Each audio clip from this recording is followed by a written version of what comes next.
able, as most of you know, this lecture was added a little bit later to our whole series because we know we have so many students who are interested in business and economics and what's going on in the Paul Merage School.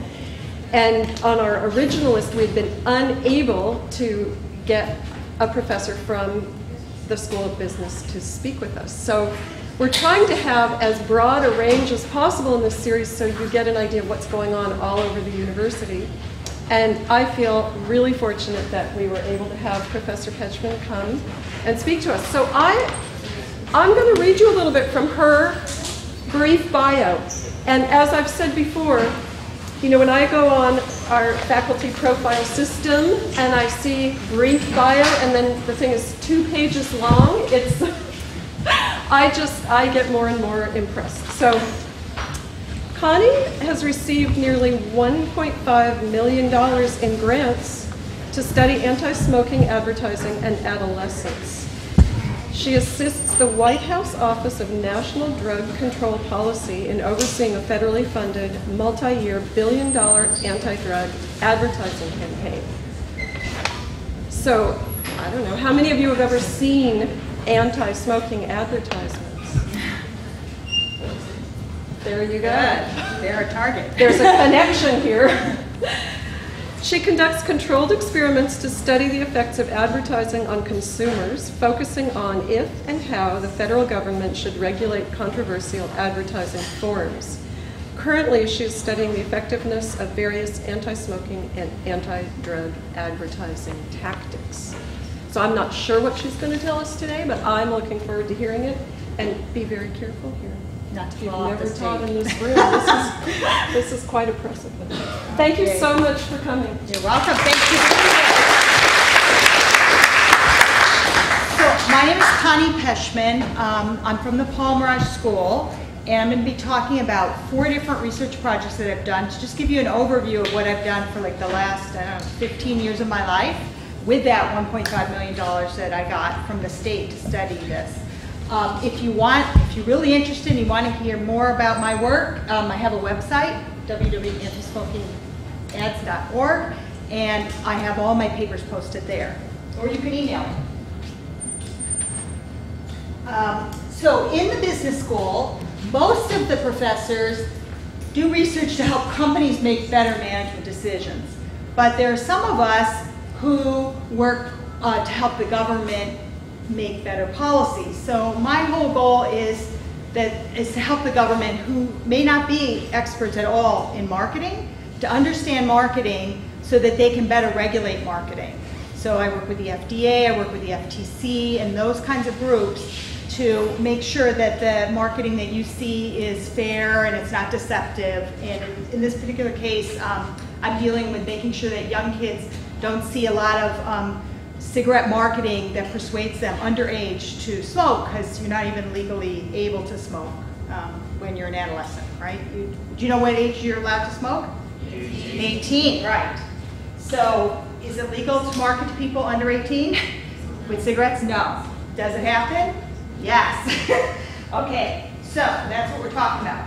So the research questions I asked are pretty basic, like why do youth smoke? What is the role of tobacco marketing? And how can governments deter youth from smoking?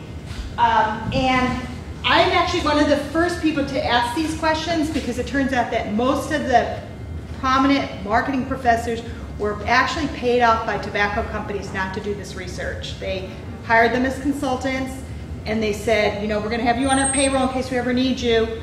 And so therefore these people, my colleagues, people older than me, never did this research because they basically were paid off. So I got money from the state to start to look at these things.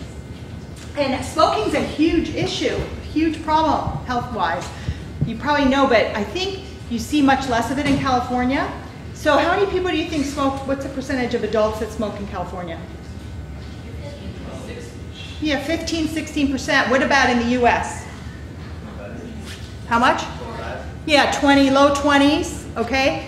So what about it, like a group of people that have a graduate degree? What do you think their smoking rate is? It's like 7%. So depending on where you are, you're going to see very different smoking rates. And at UC Irvine, we see very little smoking because we're among people who have degrees and they're the least likely to smoke because the best predictor of smoking is socioeconomic status, as it turns out. And country. If you look at the rest of the world, though, it's an enormous problem. Globally, 47% of men still smoke. Can you believe that? Half of men smoke. 12% of women, because in most of the rest of the world, it's not considered appropriate for women to smoke. And 30% of youth. And in China, where I just spoke, it's Shanghai, 67% of men smoke. I mean, you can't be anywhere without seeing most people around you smoking. Smoking causes 5.4 million deaths a year, okay? So that's so big it's hard to imagine. I mean, can you think of another catastrophe that causes that many deaths? And it's projected to cause 9 million deaths by 2020, 7 million in developing. So that means that the developed countries are doing a really good job of reducing the smoking, but the smokers are increasing in the developing countries. And so that's a problem. So basically people around the world look at researchers here in the United States for help because we're at the cutting edge. We're actually getting smoking to go down. They're in the opposite situation where smoking is going up, and especially among women because they want to be independent, and just like in the United States, men used to smoke and women didn't, and then women caught up with men. That's happening worldwide. By the way, if you guys have any questions, you don't understand something, you want to just talk, raise your hand, okay? I'm not used to a group this big. Okay, so I'm going to talk about these 4 projects. All my projects were funded by the California Tobacco-Related Disease Research Program. This is the biggest tobacco research program in the world, and it's funded because California is a very big economy with lots of people and a lot of smokers. And taxpayers put a surtax on cigarettes. You know how much it is, the surtax? 25 cents, of which like half of 1 cent goes to research, but it ends up generating millions of dollars a year, tens of millions of dollars a year. And so each time I get a project, it's like 200, it's a couple $100,000, you know what I'm saying? But over time, I've gotten 1.5 million of this money to study these kinds of issues about marketing. So basically, smokers are funding my research, and I really appreciate that. So I'm going to talk about 4 projects. One is effects of cigarette ads, then anti-smoking ads, then smoking scenes in movies, and then anti-smoking TV shows. So you see that it kind of has a theme. I kind of tackle one problem at a time. Then I'm going to talk about how my research was actually used by policymakers. And how I do my research is I go into middle schools usually, because guess when kids start smoking? Actually, like middle school, most of them, and then they really smoke in high school, but they're already experimenting. I know I started in 8th grade, but I don't smoke now. How many people smoke here? You can admit it. No one? Okay, a few. Okay, so, all right, so I go into these middle schools where they let me ask kids and their parents for permission to participate in the studies. I get them out of their classroom, I set up like little theaters, and I show them TV shows or movies or whatever in these little theaters. I rent equipment, big screens, speakers, and I randomly assign them to either see the smoking related stuff or the same, say for example, if I'm studying anti-smoking ads, I'll show them a sitcom, and some people will see the anti-smoking ads in the sitcom, and other people will just see other ads, the real ads that were really in the sitcom. And then I compare the 2 groups. And because I'm randomly assigning them, they should be equal. And so if there's a difference between the groups, I can attribute that to exposure to the anti-smoking shows. And this is called a randomized controlled trial, and it's considered the gold standard for doing research. It's how all drugs are tested. You randomly assign people to get the placebo or to get the regular drug, and so that's what I'm doing, okay? And so they basically have about 90% participation rate. I have about 500 students in each study, and I use real TV shows, real ads, real movies. So when I studied a movie, it was an hour and a half long, so they got to get out of class an hour and a half to do my study, okay? But schools are wonderful at cooperating because they know this is important. And so this is my first paper. It's about the effect of cigarette ads on kids, and it was award-winning. It was published in 2002. It got the best paper of the year. So the real question here was, do cigarette ads affect primary demand? So the question is, do kids who say they aren't going to smoke, never will smoke, they are not interested at all in smoking, do cigarette ads affect them? Because if they do, that's really bad, right? It's the ad itself that's causing the interest. They had no prior interest, so you can pretty much blame the marketers, all right? And this has been, and how influential are ads versus peers who smoke? And this was incredibly controversial with no data, because as I said, all these guys were paid off not to do this research. And so this might be a typical cigarette ad, and it's a little dark, but here's just a screenshot of a kid smoking, all right? And what the prevailing belief was is that ads cannot affect you if you have no interest in the product. And that's been shown, that if you have no interest at all in a product, do you pay attention to the ad for it? Are you influenced by the ad? Almost never, okay? And young people say they're influenced by peers. They never say they're influenced by ads. They say, my friends smoke, everyone smoke, it's cool to do, I want to do it, okay? And tobacco companies, of course, say, it's not us. Kids already are interested in smoking. We just advertise once they're interested, and then they choose our brand or a different brand. But we don't affect, what's called primary demand in economics. So I did some studies in which I basically created videotapes, like kind of reality videotapes, in which kids were filming their environment. And it was a big deal to get permission from the cities to tape these things. And we basically taped, videotaped ads and videotaped kids smoking, and created different versions of this videotape. So some kids saw the ads, some kids saw the kids smoking, some kids saw both, some kids saw neither, and we could look at the causal effects of this type of exposure. So all told, they were seeing like half an hour worth of a videotape and maybe like 5 minutes of smoking material, because they don't know that I'm doing a smoking study. They just think I'm doing a marketing study. And I asked them a bunch of questions about other stuff, so they don't know. Okay, so what I found was that, or the research that I used, the theory, all of our research is based on theory. So the theory that I used for this was that ads can affect how you see people. So there had been a whole lot of research to show that that ads, for example, if you see an ad for candy and it says the candy's really sweet, when you taste the candy, it actually tastes sweeter than if you hadn't seen the ad. So ads affect the way you perceive the world. So I said, that would explain why kids think friends are influencing them to smoke, because that's a direct effect, but the ads are affecting the way they see their friends and making their friends who smoke look really cool. So they're saying, oh, I smoke because it's cool, my friends all smoke. But the reason smoking looks cool to them is because of the ads. That was a theory. And I think you guys know about priming because, for example, Toyota cars, people would step on the accelerator instead of the brake, and they'd have uncontrollable acceleration, and they'd blame themselves. Then all of a sudden you hear Toyota screwed up and made these cars that accelerate. And all of a sudden everyone started blaming Toyota. So it's just a matter of what you have in your head, you're not sure, right?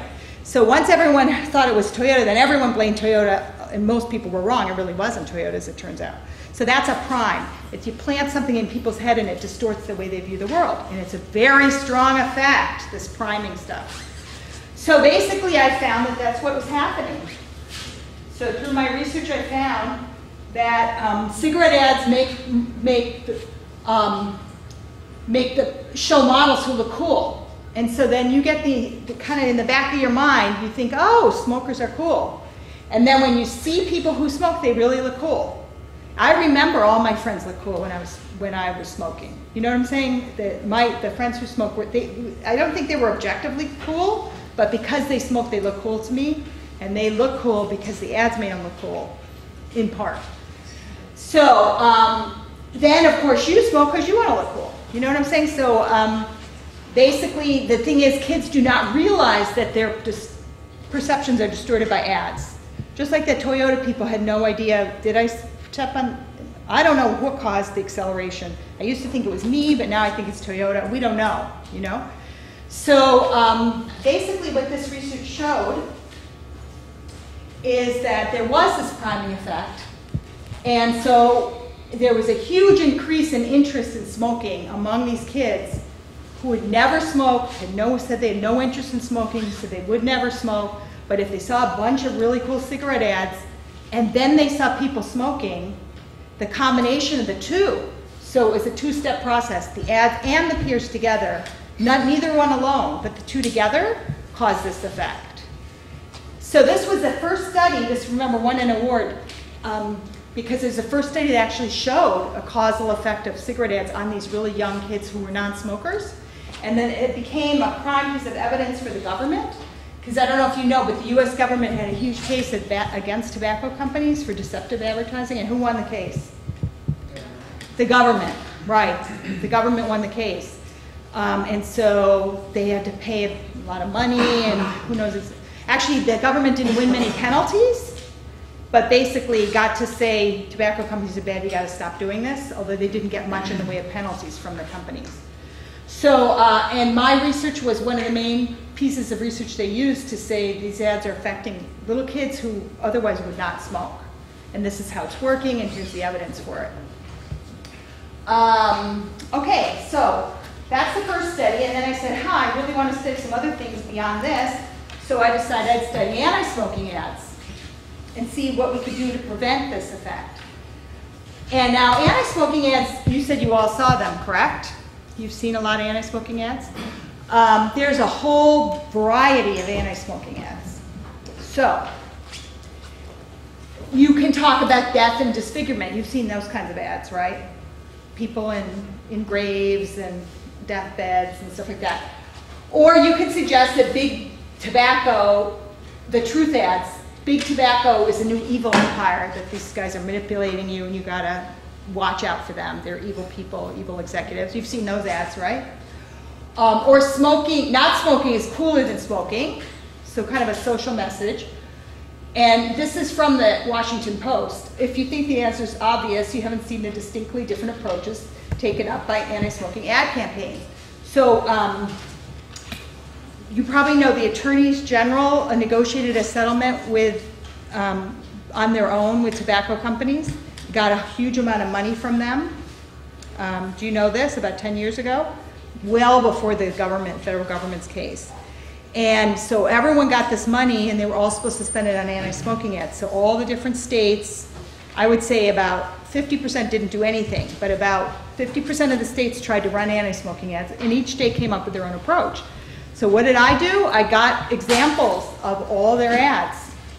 The different states. I went to Arizona and California and Massachusetts and Wisconsin and called all the departments of health, got all their ads, and then tested each type.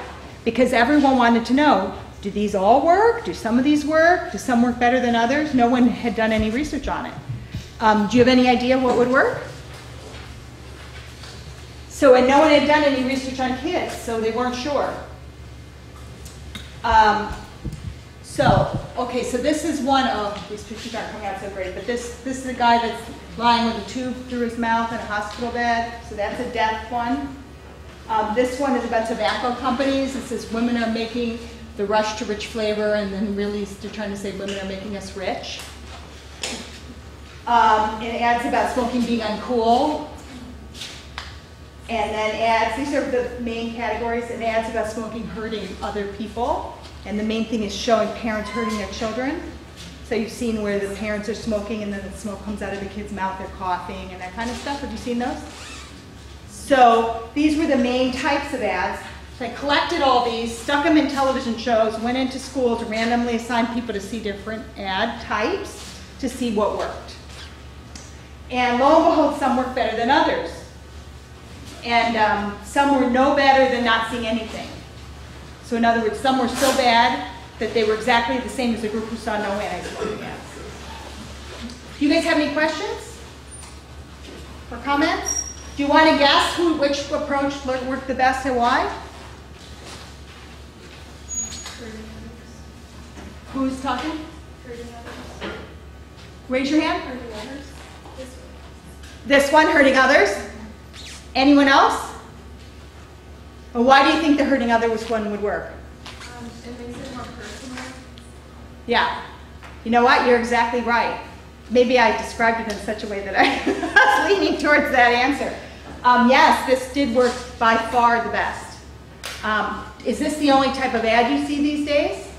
No, because people, I found this to be a very personal topic, and when you told a state that they were using an approach that wasn't so good, they said, who are you to tell me?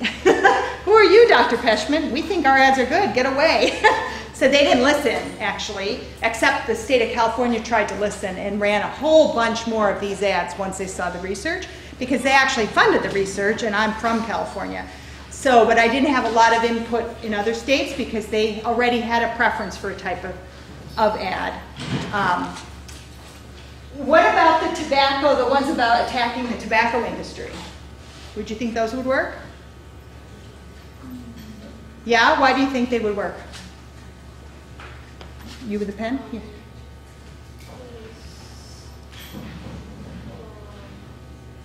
I think they're kind of like creating like new guys. Yeah. Like people in general will like for example I've known there was one of them smoking making us rich. Yeah. I think like most people will be like I don't want to give money to them. I'm listening, yeah. I'm just trying to go to that one. So you think that one might work? How about who's someone who said they disagreed? Does anyone think that these might not work? Yeah? People don't like being told that they're stupid. Oh, yeah. And yeah, anything else? I think people who are already smoking really don't care. I mean, they just see it as a product that they're buying, so they don't care. It's hard to identify with these executives. Yeah, I got the impression talking to kids that they think all marketers are a little sleazy, to tell you the truth. I'm in marketing, but they kind of know McDonald's tries to get little kids to eat their food, and then so they'll eat McDonald's their whole life. They kind of get that, right? And so they think kind of all marketing is pretty bad. So tobacco marketing is sort of like, why should I not buy then I wouldn't buy anything. I'd have to make all my own food and clothes. And in any event, they kind of like marketers, like a lot of marketers like Apple and stuff, they like them. So it turns out I didn't find this to work very well. But again, the Truth Campaign, they just were very unhappy with my research, so they keep doing the Truth ads. But at least, I have to say this, in this study, I didn't have as much impact on policy as some of the other studies, but you can't always have people that, if your results conform to what they want, then they're like, okay, I'm going to do it, Dr. Peshman, you're brilliant. And if the results don't conform to what they want, I learn, they go, Dr. Peshman, we think you're wrong on that one. So you can only publish your results, and then people end up deciding based on the accumulation of evidence. And they weren't going to change their mind based on one study. So that's fine. Okay, so basically, why didn't the smoking disease and death ones not work? Because youth feel invulnerable. I remember when I smoked, I'd say, 20 seconds off my life for every puff, ha ha ha. Like, who cares? I joked about it, So if you make it scary, it actually makes it more attractive, because people think they're going to quit. Look at scary amusement park rides. Who rides those? Adolescents, the same ones who smoke. So that doesn't work very well at all. And in general, people don't care what companies do. So that didn't work so well. The uncool because of bad breath, that didn't work either because people said, I can use mouthwash. What's wrong with that? I don't care about bad breath. You know what I'm saying? I can use perfume. Anything cosmetic I can deal with. But this hurting others, that really hurt people because you were like, that was sort of an ethical thing, like really. And these were, again, I study adolescents who are prone not to smoke. So I'm just trying to get them not to smoke. All of these campaigns were targeted at young people who were not smoking. And so that just made them think, do I really want to do that? And then when I'm an adult, I hurt my kid. Do I really want my brother or sister to be exposed to that? That really hit them in the heart, and so that worked really well. So I think this slide is just going to tell you what I just said, that the one that did work was smoking hurt, which someone in the audience already figured out. So very good. So as I said, California increased the use of these ads of smoking hurting others, but many groups used the evil tobacco company ads. And these actually worked a little bit, but they weren't nearly as good, you know what I'm saying, as the ones that were about hurting other people. So the tobacco ones work, but you have to do it a lot more to get the same bang for your buck. They're not as efficient. Okay, so then my next study was about smoking in movies. Is there a lot of smoking in movies? Not as much anymore because there was a recent press release saying that smoking's gone down, right? But that's because of all the pressure that's been put on these companies, because there's an enormous group out there trying to get smoking out of movies. Because I can't tell you how many kids smoke because they see it in the movies.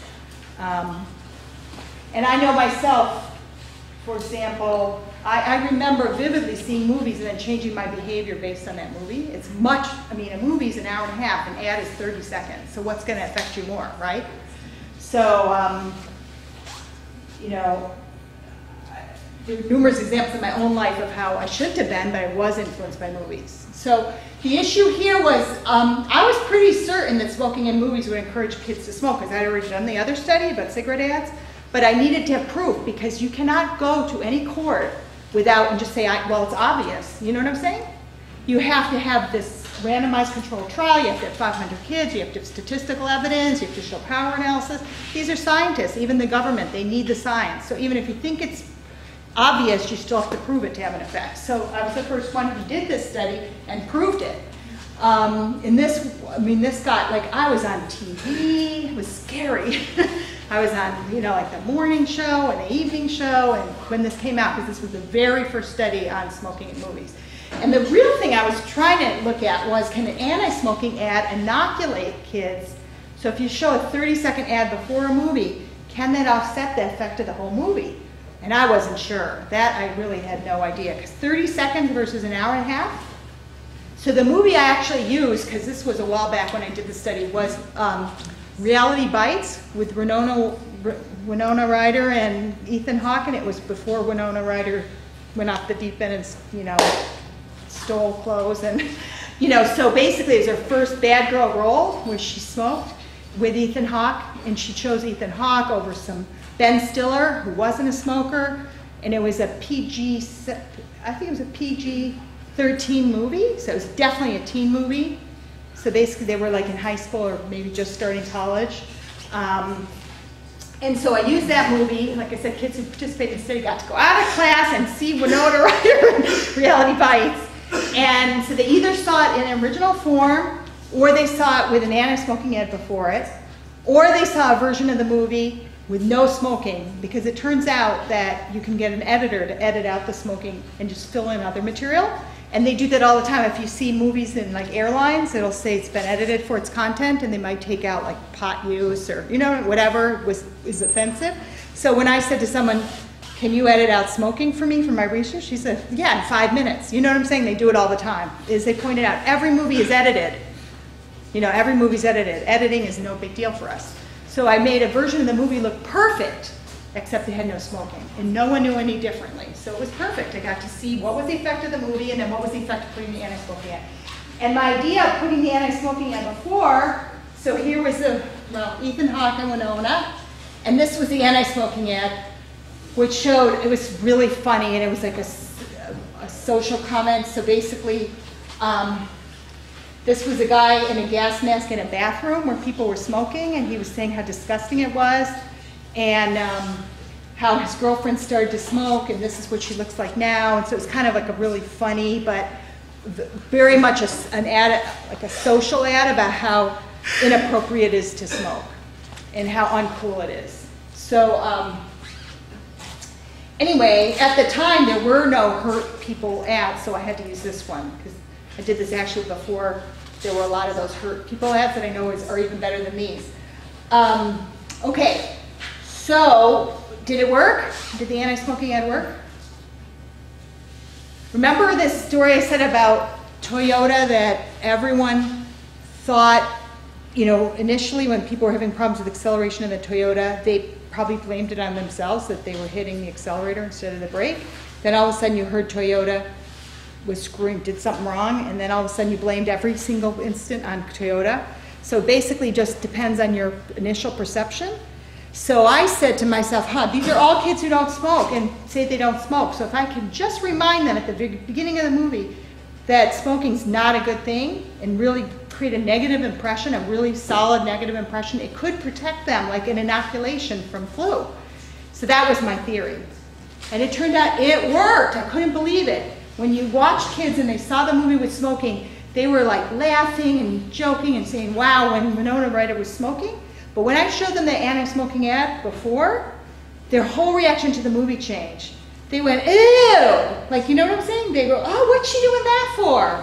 30 seconds of that initial image could change their mindset, you know? It's called priming. It was so powerful that as soon as the smoking started, they just reacted negatively. So it worked. So anyway, smoking is still in tons of movies. So even though it's declined, smoking is still, it used to be in like half of all movies, and now it's still in like 40% of all movies. It's in a lot of PG movies, PG-13 movies. There's a ton of smoking and a lot of young people see movies. So it's a big problem. There have been no studies. And the reason it's important to study anti-smoking ads is, can you ban smoking in movies? Is that legal? No, because of First Amendment rights. And even India, which has different, you know, laws than us, tried to ban smoking in movies, saying you cannot have a movie with smoking, and it was overturned. So you can't stop smoking in movies, but if you can put like a little message before the movie that changes people's mindset, you know, that's even better, really, because it lets people make up their own mind, right? You kind of give them both sides of the picture, and you may let them decide what they want. So this is why I thought an anti-smoking ad approach might work. Although, would you like to see an anti-smoking ad in a movie theater before a movie with smoking, or would you get mad? There's already so many commercials now. You wouldn't mind? No. Good. Would anyone else mind? You can tell me. Would you get really mad if you saw an anti-smoking ad in a movie theater? No.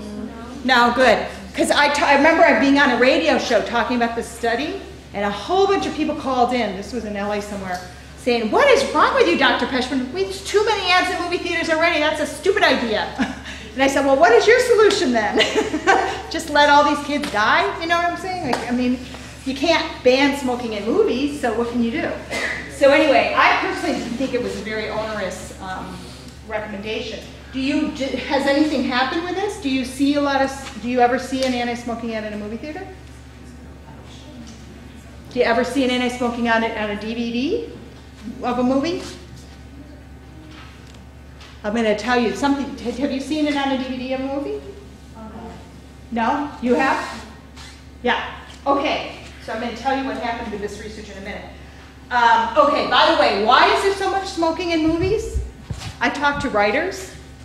They said they want to elicit arousal or excitement in movies. So in adult movies, you show naked people, you show people killing each other, you show, you know, heroin injections.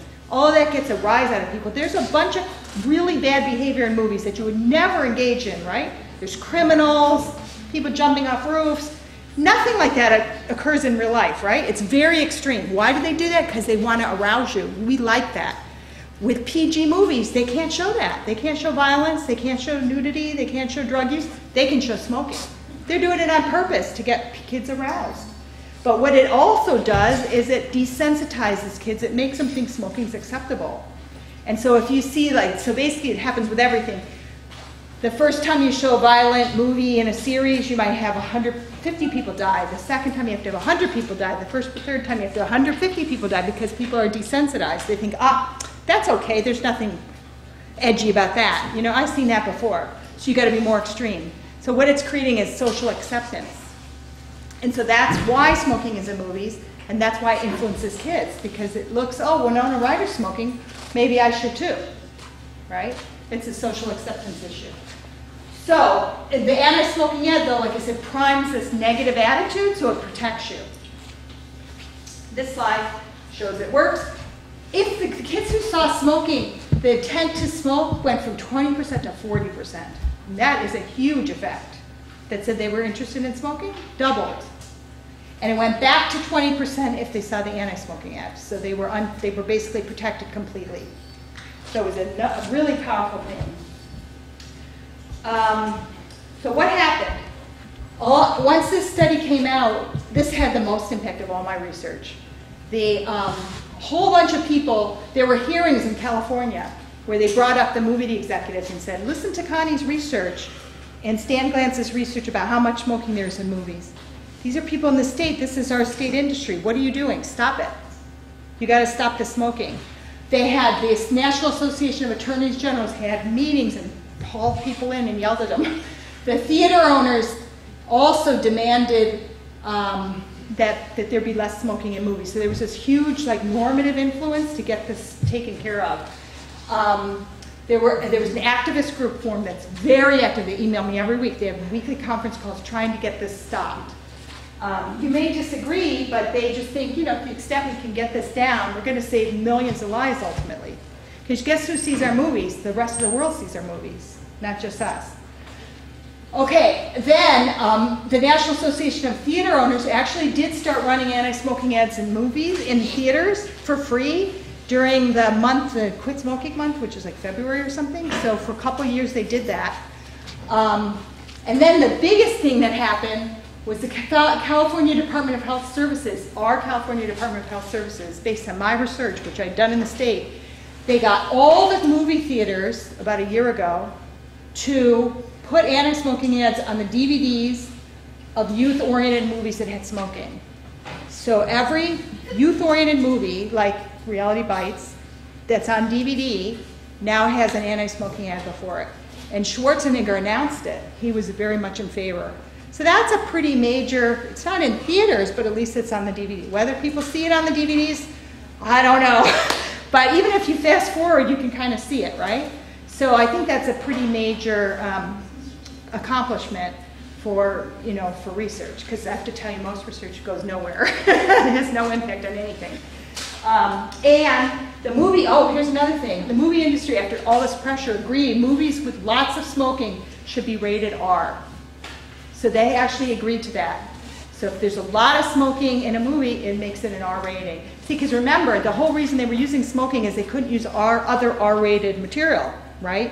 Like swear words, they couldn't use swear words, but they could use smoking. And we were thinking, I'd rather have the swear word, than the smoking, really, from the kids' perspective.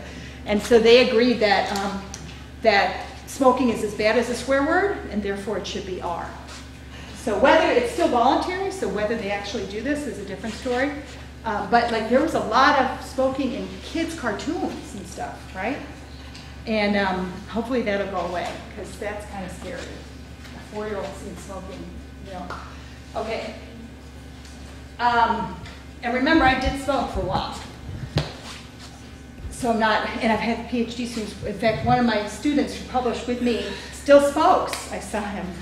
He lives in Korea now, and everyone smokes. He says he can't quit. So I'm not, I understand why people smoke. I just want to make sure that people who are leaning and maybe might not smoke, I'd rather persuade them not to than to do it. Okay, final study is anti-smoking ads in TV shows. This just came out, so this is my most current study. I don't have it on my website yet. So have you ever seen a TV show for kids, like a sitcom kind of thing, that has an anti-smoking message in it? Do you see a lot of smoking in kids' TV shows? No. So in general, kids' sitcoms, kids' TV shows, there's a rule in all the networks, no smoking. Okay, unlike movies where it's free for all. On TV, kids shows, no smoking.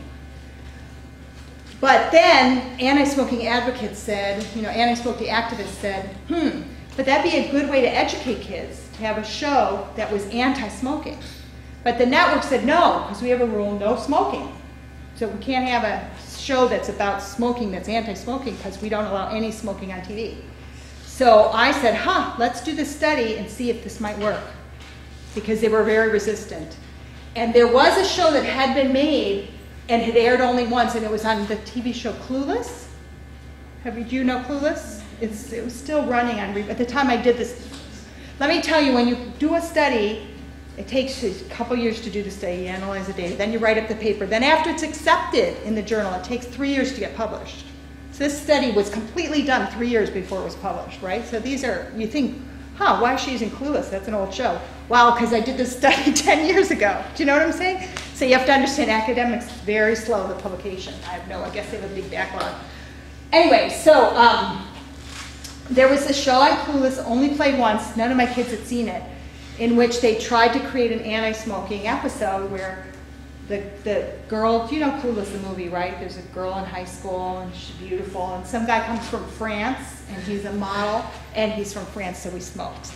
And so she falls in love with him and they date, and then, you know, basically she sees the effect of smoking on other people, and she sees, you know, how it hurts her, and she keeps trying to get him to quit, and he refuses to quit, and so she breaks up with him. So it's an anti-smoking show. So the question is, would that kind of show work, or are you better off just not showing any smoking on TV? Maybe that's the best deterrent. So that was a really important question, and the industry asked me to do the study. So the thing is, if smoking's in the plot line, you're going to see a lot of smoking in the show, and you're going to see attractive people smoking. So maybe the subtle message is going to be stronger than the anti-smoking message. Do you know what I'm saying? If you see any show with smoking, even if it's negative, it could be counterproductive. So that was the concern. And guess what? At the end of this show, they put an epilogue, and I'll show you the show in the epilogue. So do you know what an epilogue is? Let me just say, have you ever heard of entertainment education? It's a huge movement in Hollywood that to put socially important health messages in television shows. They just hadn't done it with smoking. But you see shows about AIDS, and you see shows about alcoholism, and those messages are purposefully placed as an educational tool. And at the end of these shows, they frequently have what's called an epilogue. So they go, by the way, this show was to help you learn about AIDS. If you want more information, here's a number to call. Have you seen these kinds of shows? Sometimes they have the epilogue and sometimes they don't. Everyone always pushes for the epilogue because they think it reinforces the message, gives an 800 number. Some people think the epilogue's a bad idea though, because it lets you know the show was like educational. Do you know what I'm saying? And that might turn people off who otherwise might think, oh, that's just the real show. So the question was, is the epilogue good? Or is it going to turn people off and they're going to go, oh, that was a government message? That's gross. I don't believe that message. Do you know what I'm saying? So, because the whole point of the TV show was it's subtle, right? So anyway, here's the Clueless. These look so much better on my own computer. But there's Alicia Silverstone. She was actually the original. This is not Alicia Silverstone. This is the person that's in the TV show. And whoever the French guy is who's smoking. And she's kind of looking at him like, what are you doing? And then here's the 800 number, and the characters from Clueless saying, this was a show about smoking. If you need help quitting or need information, call this number. But it let everyone know it was an anti-smoking show. So let me ask, do you think it's a good idea or a bad idea to do this type of TV show? Yeah, so that's what I ended up showing, but everyone argued against that, but it turned out to be a good idea because a really strong negative message overshadows the positive imagery or the fact that people are smoking on TV, so it worked. How about the epilogue? Good idea or bad idea? Good. Bad. People who were interested in smoking, which is about 20%, when they saw the epilogue, they were more likely to smoke after seeing the show. They got so mad the government was trying to tell them what to do that they said they were more likely to smoke after the show, which was an anti-smoking show. So it was not only neutral, it was counterproductive. Isn't that interesting? Because, well, by the way, product placements, do you know what product placement is in a show? They fought so hard to not have this kind of stuff flagging product placements because they're worried about the exact same reaction. Product placements are at the very end of the show, it'll roll, like it'll say something, some product was provided by Coke, but you don't have like a big screen saying, there were product placements in this TV show for Coke. You know what I'm saying? It's very, very, very subtle. Why? Because the industry doesn't like to flag product placements. they think people will react against it and go, oh, stop pushing your product in my TV show. What are you doing, right? So there's a huge fight to hide product placements, and this explains why. Because the people who were counter to the message got really mad about this placement, and it had the opposite effect. So it's kind of like a product placement would make you less likely to use the product having seen this message. Okay, so how did I do this study? Well, as I said, I think I went through this whole thing. So experts disagreed on this. The reason it was so controversial is because many smokers is a pro-smoking message. Attractive smokers is a pro-smoking message. The criticism of smoking is the anti-smoking message. So there's actually two positive messages for the one. But as I told you, this worked. It worked. It lowered intent to smoke. The disapproval message was very strong, but the epilogue was counterproductive. So I say our study just was published. So I don't know what kind of reaction this is going to have. I talked to people in the movie industry, and they said they liked epilogues. They're not certain that they should get rid of the epilogues. So that's the funny thing. When I first started doing the research, I thought, as soon as I get data, people are going to listen to me. And now I'm learning that if they like what you say, they'll listen to you, and if they don't like what they say, they won't listen to you. So I'm not sure whether this is going to have much impact, because when I called the original people who asked me to do the study, they said, oh, we like those epilogues. We think they're helpful. So I don't know. There's only so much I could do. Yeah? What impact did the epilogues have on non-smokers? Nothing. Okay. Yeah. So no effect. The non-smokers didn't care. The only time the epilogue had an effect was when it was what we call counter-attitudinal. It told you something, it indicated the government was trying to get you to do something you didn't want to do. So it was that group that what we had a reactance effect. So for other people, like if you see a government message, don't wear, to wear seatbelts, and you wear a seatbelt, you don't care, right? But if you don't wear seatbelts and all of a sudden you're getting told over and over wear seatbelts, you might react and never ever wear a seatbelt, you see? So the reactance occurs from people who disagree with a message. Good question. Other questions about this? So I'm going to just go, let's see.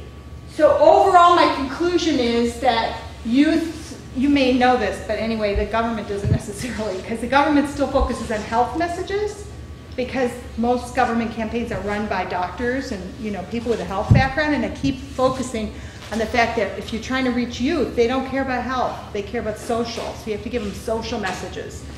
And the government can reduce smoking by creating negative social perceptions about smoking, either using ads, movies, or TV shows.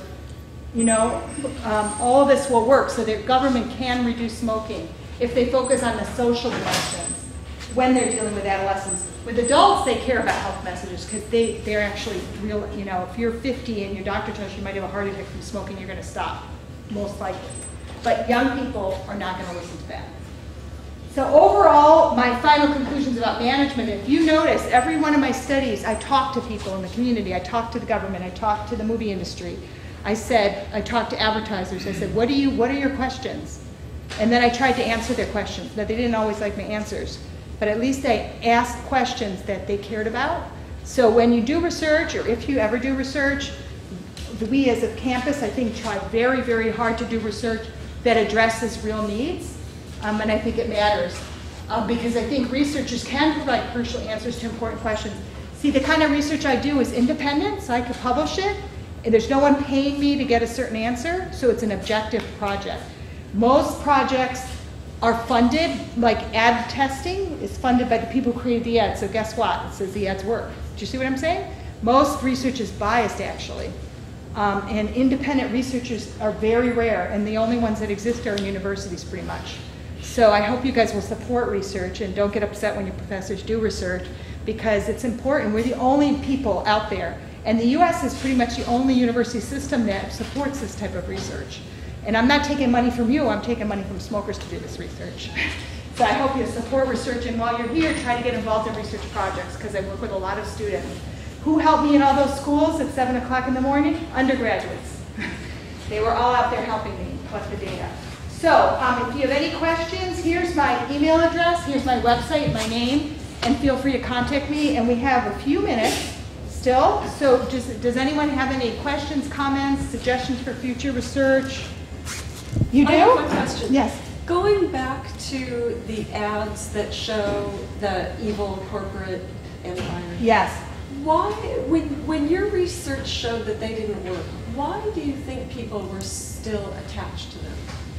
Why were some states attached? Well, to it's them? very good idea. So the main people who run that was the Truth Campaign, and they had hired researchers to show that it worked. And those researchers had collected data showing it did work. So then it was their research against mine. So they did have some research. And my research doesn't show that it doesn't work at all. It just shows it's a weak effect. It was a statistically non-significant effect. You know, it wasn't as good as the other approaches. So I couldn't argue their research was counterproductive or did nothing. I just could say it was a weak effect relative to these other types. In general, the social messages, health people either like health messages or they like the industry message. They really do not like the social message because the social message, for the most part, is a little bit subjective, and they don't really like to talk about social issues in ads. Marketers, of course, talk about social issues. You know, most ads have a social message, like image, but health people, they don't like that kind of message. So part of it is just the whole attitude in public health that they don't want to do like a subjective social message that might not be actually factually true. Like I always think of the Apple guy versus the Microsoft guy. And the Microsoft guy's a weird guy and the Mac guy's cool. That's a very strong social message. It's not objectively true at all. It worked extremely well. It's not true. That would work great with smoking. But public health people hate that kind of message because it's not factual. And it's not actually true. Like you can't really say that smokers are uncool. Yeah, so that's why they like the hurt other, because there's some factual basis to that, but it was social too. So that's the only one that they like of all the social messages. But anyway, part of it was that Truth actually collected some data to suggest their approach works. And then it was their data versus mine. And they won out. Yeah, they had a lot more money than I did. Yes? Which advertisements work best for smokers? I did not study smokers because I was in 5th grade and 6th grade, and that's what I was funded to do. So I don't know. Yeah, that would be a very interesting question. I haven't gotten funding. I asked to do further work, but they decided to give the funding to someone else. So I think it might be very different, but I don't know the answer to that. Like I said, I focused on the youngest age group because that's what they wanted me to study. Yeah, other questions? I see, yes? You said earlier that UCI or university students and just people involved with university are less likely to be smokers. Yes. Do you still think that is a problem at UCI or any other university? Yes, I mean, there is still substantial smoking here at Irvine. Like basically, on campus here, you can smoke in several places, and there's some people want to try to. So basically, there's places where it's marked you can't smoke, but people still smoke there. So it's not as big a problem here, but it is a problem in certain subpopulations. Oddly enough, for example, there's just pockets of people like ballet dancers. Huge smoking rates. Why? Because it keeps them thin. It does objectively keep them thin to smoke because nicotine curbs your appetite. It's an objective fact because it's a drug. So, so there's certain groups of students that tend to be high smokers. But as a whole, we have much less of a problem in any college campus, especially in Southern California. What do you think is the lowest smoking rate state of the U.S.? No, not Alaska. They're pretty high, actually. California is second or third. Utah. Lowest. And then Hawaii and California are like tied. Okay? So the point is, we're in a university setting, that lowers the smoking rate. We're in California, that lowers the smoking rate. You see what I'm saying? We're in a very prestigious university where people are very competitive, that lowers the smoking rate more. So you won't see as much smoking here, but the people on campus still think there's a problem with certain groups. In certain areas of campus where you basically are exposed to secondhand smoke a lot. And so they'd like to rid us of those small, or try to help in those small areas. But if you go to campus, oh my gosh, like I said, just in China, like you couldn't, I mean, you eat dinner, people are all smoking, there's no smoking spots. It's just like a completely different world there. That's when you think, well, really, I guess we don't went to a prom here at UCI. You know what I see? It's all relative to what you see elsewhere. The rest of the world is, in France, like there's tons, like 40% of the students smoke in college. You know, whereas here it's 10%. So it's big. Yeah. Was there? Yes. What's the state that has like the highest? I think it's like North Carolina. So basically, the states that grow tobacco have very high smoking rates. Yeah. Tommy, do you ever teach lower division courses? I used to, but now I keep being asked to teach a PhD courses. So where no one else could teach it but me, and so recently I haven't taught undergrad, but I have in the past. I just haven't in the last couple of years. Oh well. But we have other really good professors. Other questions? Or you can come talk to me afterwards. So thank you for coming.